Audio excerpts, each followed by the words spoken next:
శాంతికి ప్రతీకగా నిలిచే తెల్ల పావురం ఆకృతిలో 2111 మంది నిల్చుని గిన్నిస్ రికార్డును సృష్టించారు.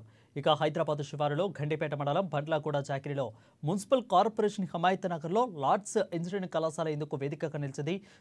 సుధారెడ్డి ఫౌండేషన్ ఆధ్వర్యంలో నిర్వహించిన ఈ కార్యక్రమంలో తెల్లటి దుస్తులు ధరించిన పిల్లలు పెద్దలు పావురం ఆకారంలో నిల్చున్నారు. ఇక మేరకు గిన్నిస్ సంస్థ ప్రతినిధులు సుధారెడ్డిని ధ్రువపత్రాన్ని అందజేశారు.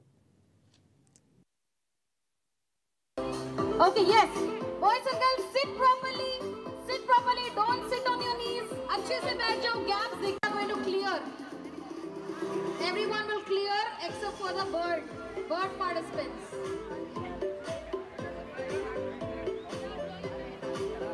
శాంతికి ప్రతిరూపం అనుకోవచ్చండి. సో అలాంటి మంచి కాజ్ని మన సుధారెడ్డి ఫౌండేషన్ వాళ్ళు ఒక ఇనిషియేటివ్ తీసుకొని ఒక అవేర్నెస్ ప్రోగ్రామ్ క్రియేట్ చేయాలని చెప్పేసి మా క్యాంపస్ని చూస్ చేసుకోవడం జరిగింది.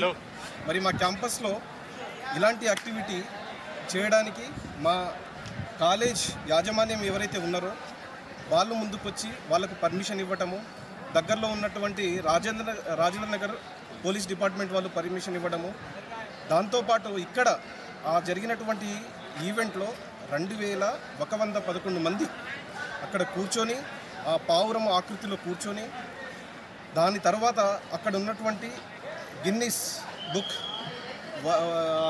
ఎవరైతే ఆఫీసర్లు ఉన్నారో వాళ్ళందరూ అబ్జర్వేషన్లో వారి యొక్క అబ్జర్వేషన్లో ప్రాపర్గా ఎలా కూర్చున్నారు, ఏ ఆకృతిలో కూర్చున్నారు, మరి కరెక్ట్ పొజిషన్లో ఉందా లేదా, అందరూ ఒకే పొజిషన్లో కూర్చున్నారా లేదా, ఎంత టైంలో వాళ్ళు కూర్చున్నారు, దాని యొక్క